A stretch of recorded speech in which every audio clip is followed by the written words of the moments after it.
আমি খাই তুই খা, তারা খাক তোরা খা, সকলেই করে খাক সকলেই খাক না।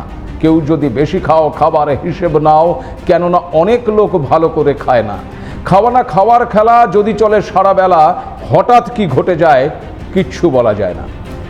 সত্যি সেই 90 দশকের সারা জাগানো গানটির এই লাইনগুলি যে এই 2025 সালে এতটা প্রাসঙ্গিক হয়ে উঠবে ভাবিনি।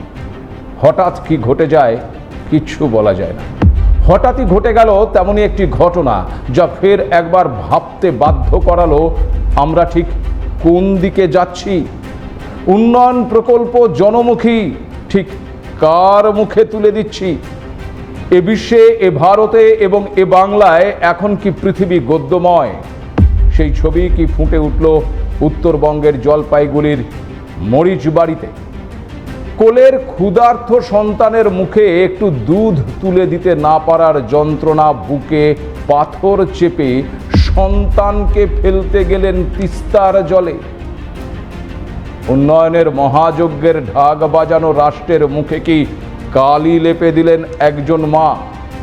একটি ঘটনা বাধ্য করল ক্ষুধার রাজ্যের ছবিটা তুলে ধরতে, যা দেখলে আপনিও আঁতকে উঠবেন। চাঁদে পৌঁছানোর আনন্দে আত্মহারা যারা, তাদের কাছে এই ছবিটা কেমন জানাতে ভুলবেন না। নমস্কার, আপনারা দেখতে শুরু করেছেন এডিটরস ডায়েরি। আমি ভাস্কর দত্ত আপনাদেরকে স্বাগত জানাই আরও একটি এপিসোডে। এক মুঠো ভাতের জন্য হাহাকার, দিন আনি দিন খাই পরিবারে। স্বামী বিপুল বাওয়ালি তখন গেছেন কাজ করে অর্থ জোগাড় করতে। ঠিক সেই সময় খিদের জ্বালায় কেঁদে উঠল স্ত্রী সীমা বাওয়ালির কোলের সন্তানটি। কান্না থামানোর চেষ্টা করেও হার মানলেন মা। কোনো কিছুতেই ভুলতে চাইছে না যে সে। খিদের জ্বালায় জোর বাড়ছে কান্নার, কিন্তু বাড়িতে শিশুটির খাবার যোগ্য কিছুই নেই। একটু দুধ না, সেটাও নেই। মায়ের চোখে শুধুই জল। সন্তানের এই যন্ত্রণা সহ্য করতে না পেরে শিশুটিকে কোলে তুলে নিয়ে ছুটলেন ভয়াল ভয়ঙ্করী তিস্তার দিকে। সব খিদের শেষ হোক ওই তিস্তার জলে। সন্তানকে বিসর্জন দেওয়ার প্রচেষ্টা, যদিও স্থানীয় গ্রামবাসীদের চেষ্টায় রক্ষা পায় শিশুটি। মা নিজের মুখে স্বীকার করেছেন সন্তানকে ফেলতে গিয়েছিলেন তিস্তায়, কারণ খাবার ছিল না ঘরে। আমি তো নদীতে ফালানোর জন্য নিয়ে গেছি, কিন্তু ফালাইনি। কিসের জন্য নিয়ে গেছি, মানে কেন, সমস্যাটা কোথায়? ওই যে করলাম না, সকাল থেকে খাওয়ার নাই বাচ্চাটার, দুধ নাই কিছু নাই, ও উঠে ওর মতো চলে গেল কাজে। তখন আমি বাচ্চাটারে কি করবো? আমারই তো অশান্তি ভোগ করতে লাগে না। ও কয় কি আমার টাকা দেয়, ও কয় কি কাঁদতেছে আমারে যে এলো আমার এলো দুধ নেই। আমি কই বাবা চ, আমি পালা পারি না, তোরা ফালাই দিয়ে চ। কেউ তো ঘরে একটু তাকাই দেখে না। আমার অশান্তি আমারই ভোগ করা লাগে। বাড়িতে খাবার ছিল না? না, খাবার ছিল না।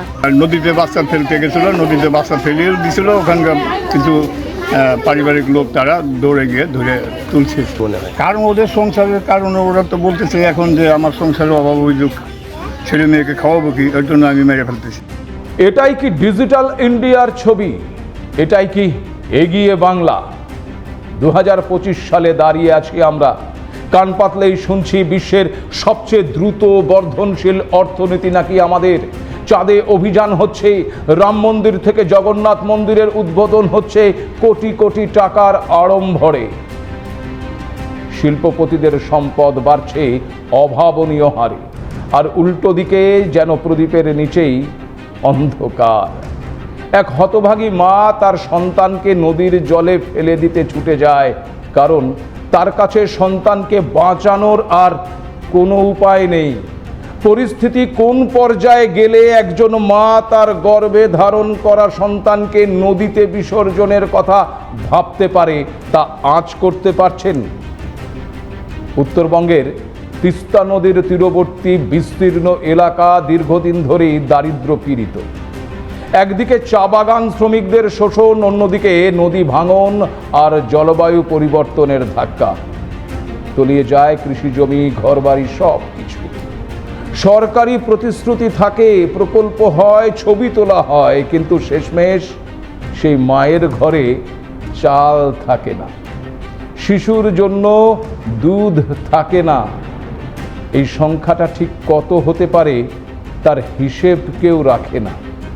আমি খাই তুই খা, তারা খাক তোরা খা, সকলে করে খাক সকলেই খাক না। আচ্ছা, সকলে কি খাচ্ছে সে খোঁজ কি আমরা রাখি? আপনি জানেন এই বিশ্বে দিনের পর দিন না খেয়ে কাটান কত মানুষ, কত শিশু অপুষ্টিতে ভুগছে।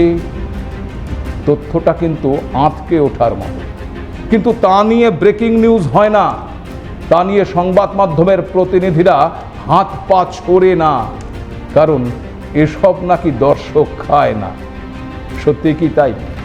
নাকি প্রাত্যহিক খবরের নিচে রাজনীতির মুখোশধারীদের দাপাদাপিতে চাপা পড়ে যায় আসল খবরটাই? এডিটরস ডায়েরি বলছে, সদ্য প্রকাশিত গ্লোবাল রিপোর্ট অন ফুড ক্রাইসিসের রিপোর্ট অনুসারে 2024 সালে টানা ষষ্ঠ বছরের জন্য তীব্র খাদ্য নিরাপত্তাহীনতা এবং শিশু অপুষ্টির হার বৃদ্ধি পেয়েছে, যা বিশ্বের লক্ষ লক্ষ মানুষকে ঝুঁকির মুখে ঠেলে দিয়েছে। রিপোর্টটি বলছে, যুদ্ধ আবহ, অর্থনৈতিক টানাপোড়েন, জলবায়ু খামখেয়ালিপনা, বিশ্বজুড়ে খাদ্য নিরাপত্তাহীনতা এবং শিশুদের অপুষ্টির কারণ হয়ে দাঁড়িয়েছে। 2024 সালে বিশ্বের 53টি দেশ এবং অঞ্চলের 29,50,00,000-এরও বেশি মানুষ তীব্র ক্ষুধার সম্মুখীন হয়েছিল, যা 2023 সালের তুলনায় 1,37,00,000 বেশি। তীব্র খাদ্য নিরাপত্তাহীনতার ক্রমবর্ধমান প্রকোপ, যা এখন মোট জনসংখ্যার 22.6% দাঁড়িয়েছে, এটা অত্যন্ত উদ্বেগের। একই সময়ের মধ্যে ভয়াবহ ক্ষুধার মুখোমুখি মানুষের সংখ্যা দ্বিগুণেরও বেশি বেড়ে 1.9 মিলিয়নে পৌঁছেছে, যা 2016 সালে জিআরএফসি ট্র্যাকিং শুরু করার পর থেকে একেবারে সর্বোচ্চ রেকর্ডে পৌঁছেছে। 2024 সালের গ্লোবাল হাঙ্গার ইন্ডেক্স বলছে 127টি দেশের মধ্যে ভারতের স্থান 105তম। 2024 সালের গ্লোবাল হাঙ্গার ইন্ডেক্সে 27.3 স্কোর নিয়ে ভারতের ক্ষুধার মাত্রা সিরিয়াস পর্যায়ে অর্থাৎ গুরুতর অবস্থায় রয়েছে। তবে এই পরিসংখ্যান 2023 সালের থেকে সামান্য ভালোর দিকে, কারণ 2023 সালে এই গ্লোবাল হাঙ্গার ইন্ডেক্সে ভারতের স্কোর ছিল 28.7। গ্লোবাল হাঙ্গার ইন্ডেক্স কি একটু বুঝিয়ে বলি। এটি হলো একটি পদ্ধতি যা আন্তর্জাতিক মানবিক সংস্থাগুলো খিদের পরিস্থিতি পরিমাপ এবং নিরীক্ষণের জন্য ব্যবহার করে। এই ইন্ডেক্সটি অপুষ্টি, শিশু মৃত্যু, শিশুদের খর্বতা এবং শিশুদের ওজন হ্রাসের মতো সূচকগুলির ওপর ভিত্তি করে তৈরি করা হয়। তথ্য বলছে, এই একবিংশ শতাব্দীতে দাঁড়িয়েও এখনও প্রায় 80,11,00,000 মানুষ প্রতিদিন অভুক্ত অবস্থায় ঘুমোতে যান। এই অপুষ্টিতে আক্রান্ত মানুষের 1/4 বাস আমাদের এই ভারতবর্ষে। পৃথিবীতে প্রতি 3 জন অপুষ্ট শিশুর মধ্যে 1 জন এই ভারতে। এখনো অনাহার, খাদ্যাভাব এবং অপুষ্টি আমাদের দেশের মানুষের নিত্য সঙ্গী। বিভিন্ন স্বাধীন গবেষণা, সাংবাদিকদের অনুসন্ধান এবং মানবাধিকার সংগঠনের রিপোর্টে দেখা যাচ্ছে, বিশ্বে 4 জন শিশুর মধ্যে 1 জন শিশু চরম দারিদ্র্যের শিকার। অনাহার এবং অপুষ্টিতে ভুগছে তারা। বিশ্বের প্রায় 35,60,00,000 শিশু চরম দারিদ্র্য সীমার নিচে বসবাস করছে। ভারতেও প্রতি বছর লাখো লাখো শিশু 5 বছর বয়সের আগেই অপুষ্টিজনিত কারণে মারা যায়। ইউনিসেফের 2023 সালের অনুমান, 10 লক্ষেরও বেশি শিশুর মৃত্যুর মধ্যে প্রায় অর্ধেক এই অপুষ্টিজনিত কারণে। রাষ্ট্রপুঞ্জের 5টি সংস্থা FAO, IFAD, ইউনিসেফ, WFP এবং WHO এদের দ্বারা সংকলিত 2024 সালের সোফি অর্থাৎ SOFI রিপোর্টে উল্লেখ করা হয়েছে যে কোভিড-19 মহামারীর সময় ভারতে খিদের প্রকোপ বৃদ্ধি পেয়েছে। ভারতেই আনুমানিক 22 থেকে 24 কোটি মানুষ মাঝারি এবং গুরুতর খাদ্য নিরাপত্তাহীন অবস্থায় রয়েছেন। অর্থাৎ নিয়মিত খাবার জোটে না, বা প্রয়োজনের থেকে অনেক কম খাবার খেতে হয় তাদের। সরকারি পরিসংখ্যান হয়তো অনাহারে মৃত্যুর আলাদা সংখ্যা রাখে না, কিন্তু অপুষ্টিজনিত মৃত্যু, শিশু মৃত্যুর হার, রেশন বঞ্চিত পরিবারগুলোর তথ্য, ক্রমবর্ধমান মূল্যবৃদ্ধি সব মিলে স্পষ্ট করে যে ক্ষুধা এখনো এক ভয়ঙ্কর বাস্তব। পরিসংখ্যানই বলে দিচ্ছে ক্ষুধার রাজ্যের ছবিটা কেমন। সত্যিই কি এমনটা হওয়া উচিত ছিল? এই পরিস্থিতির জন্য দায় কার? রাষ্ট্র ক্ষমতায় যারা রয়েছেন তাদের। যদি বলি এর দায় দেশ তথা বিশ্বের সাধারণ মানুষ যারা দুবেলা ভালো করে খায় তাদেরও রয়েছে। অবাক হচ্ছেন?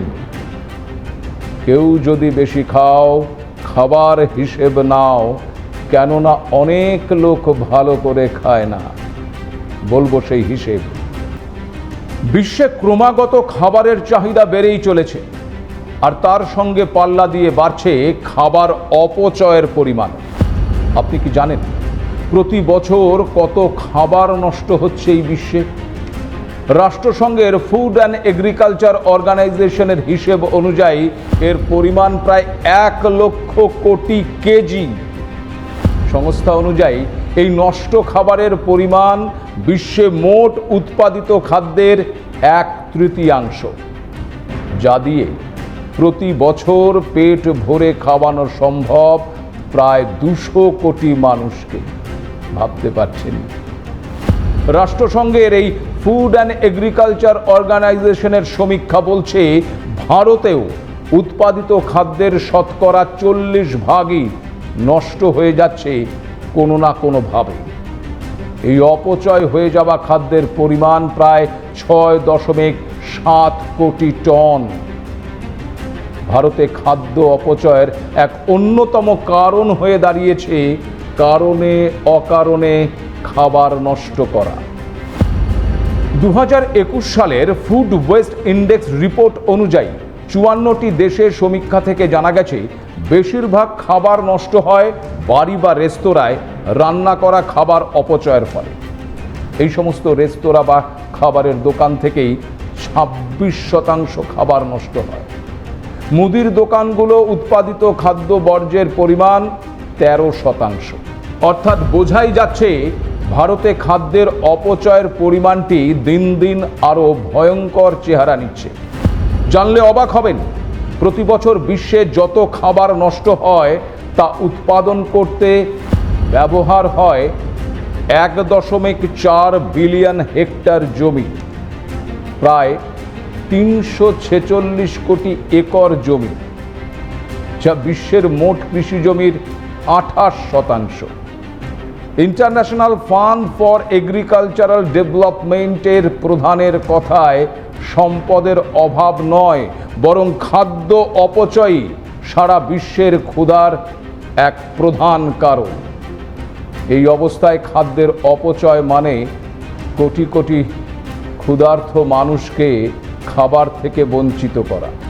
এই তথ্যের পর তাই আবারও বলতে হচ্ছে সেই একই কথা, কেউ যদি বেশি খাও, খাবার হিসেব নাও, কেননা অনেক লোক ভালো করে খায় না। আমরা ভুলে যাইনি আমাদের এই রাজ্য পশ্চিমবঙ্গেই অনাহারের গ্রাম আমলাশোলের কথা। 2004 সালে এই গ্রামের 5 জনের অনাহারে মৃত্যু হয়েছিল, যা নাড়িয়ে দিয়েছিল গোটা রাজ্য রাজনীতিকে।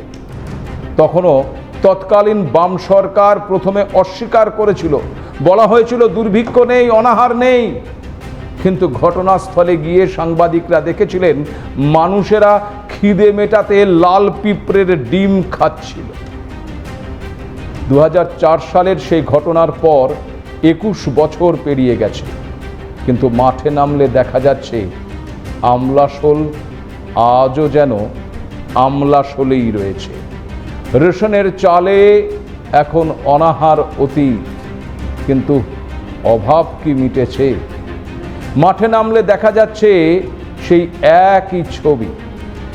এখনো গ্রামের মানুষকে পুরোপুরি নির্ভর করতে হয় জঙ্গলের ওপর। জঙ্গলের কাঠ আর পাতা তুলেই চলে তাদের সংসার। এমনকি যখন গত বছর ওড়িশার শিমলিপাল থেকে আসা বাঘিনী জিনাত ওই আমলাশোল গ্রাম লাগোয়া কাকড়াঝোর এবং ময়ূর ঝর্ণার জঙ্গলেই ঢুকে পড়েছিল, তখন স্থানীয় গ্রামবাসীদের জঙ্গলে যেতে নিষেধ করেছিল বন দপ্তর। কিন্তু জঙ্গলে না গেলে বাড়ির হাঁড়ি চড়বে কি করে? তাই জীবন ঝুঁকি নিয়েই তারা পেটের টানে, খিদের টানে জঙ্গলে প্রবেশ করেছিল। তিস্তার কোলে জলপাইগুড়ির এই মায়ের ঘটনা যেন সেই আমলাশোলের প্রতিধ্বনি, তাই নয় কি? শুধু জায়গাটা বদলেছে, বছর বদলেছে, কিন্তু যন্ত্রণা বদলায়নি অনাহার আর দারিদ্রতার খতিয়ান। সরকার আনুষ্ঠানিকভাবে এই অনাহারের মৃত্যু মানতে চায় না। বেশিরভাগ রাজ্যে সরকারি রিপোর্টে লেখা থাকে মৃত্যুর কারণ অপুষ্টি সম্পর্কিত রোগ, ডায়রিয়া, অ্যানিমিয়া, ইনফেকশন ইত্যাদি ইত্যাদি। অনাহারকে মৌলিক কারণ হিসেবে লেখা হয় না কেন? দায় এড়াতে। এই অনাহার কেবল অভাবের নয়, অসম বন্টনের ছবিও তুলে ধরে। একদিকে বিলিয়নিয়ারদের সম্পদ বৃদ্ধির হার রেকর্ড ছুঁয়েছে। অক্সফামের 2023 সালের রিপোর্ট বলছে ভারতের শীর্ষ 1% মানুষের কাছে দেশের মোট সম্পদের 40% রয়েছে। অন্যদিকে নিচের 50% মানুষের হাতে 13%। গ্রামীণ দরিদ্রদের প্রকল্পের বরাদ্দ ছাঁটা হচ্ছে, সাবসিডি কমানো হচ্ছে, অথচ বড় শিল্পকে ঋণ মুকুব করা হচ্ছে, কর ছাড় দেওয়া হচ্ছে। কর্পোরেট করের হার ঐতিহাসিকভাবে কম। এই বন্টনের রাজনীতি আসল সমস্যার কারণ কি?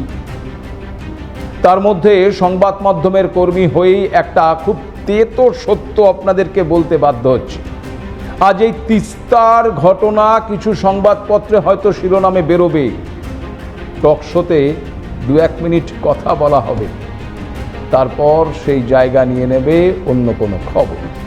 কারণ ওই যে বললাম, অনাহারের গল্পে আর টিআরপি নেই, প্রভাবশালীদের অস্বস্তি বাড়ে, তাই চাপা দেওয়াটা বাঞ্ছনীয়। কিন্তু এডিটরস ডায়েরি তা মনে করে না। আমরা যারা শহরে থাকি, বিভিন্ন ওটিটি প্ল্যাটফর্মে সোশ্যাল মিডিয়া স্ক্রল করি, তাদের মধ্যে একটা বিরাট বিচ্ছিন্নতা তৈরি হয়েছে। আমরা কেউ ভাবি না অপর প্রান্তের ছবিটা কি। কিন্তু মনে রাখতে হবে, তিস্তা নদীর জলে যে সন্তানকে বিসর্জন দিতে যায় মা, সে আমাদেরও সন্তান, সে এই সমাজেরই অংশ। সুষ্ঠুভাবে জীবনযাপনের অধিকার তারও আছে। আর রাষ্ট্র যদি নাগরিকের ক্ষুধা না মেটাতে পারে, তাহলে সে কেমন রাষ্ট্র? সংবিধানের 21 নম্বর অনুচ্ছেদে বলা আছে, জীবন ও ব্যক্তিগত স্বাধীনতার সুরক্ষা রাষ্ট্রের দায়িত্ব। খাদ্য ছাড়া জীবন ধারণ করা সম্ভব নয়, তাই খাদ্য মানুষের একটি মৌলিক চাহিদা এবং 21 নম্বর অনুচ্ছেদের অধীনে এই সুরক্ষা একটি গুরুত্বপূর্ণ বিষয়। তাহলে সেই মৌলিক চাহিদা পূরণ হচ্ছে না কেন? রাষ্ট্র যখন রেশন কার্ডের নাম কাটে, শ্রমিকদের মজুরি বকেয়া রাখে, কৃষকদের দাম দেয় না, প্রকল্পের বরাদ্দ ছাটে, তখন সেই রাষ্ট্র মৌলিক অধিকারের কথা কি বেমালুম ভুলে যায়? তাহলে এখন প্রশ্ন হচ্ছে, উপায় কি? খাদ্য নিরাপত্তা আইনের অধীনে রেশন ব্যবস্থার সার্বজনীন করা উচিত। মনরেগার মতন প্রকল্প পর্যাপ্ত বরাদ্দ এবং স্বচ্ছ বাস্তবায়ন করতে হবে।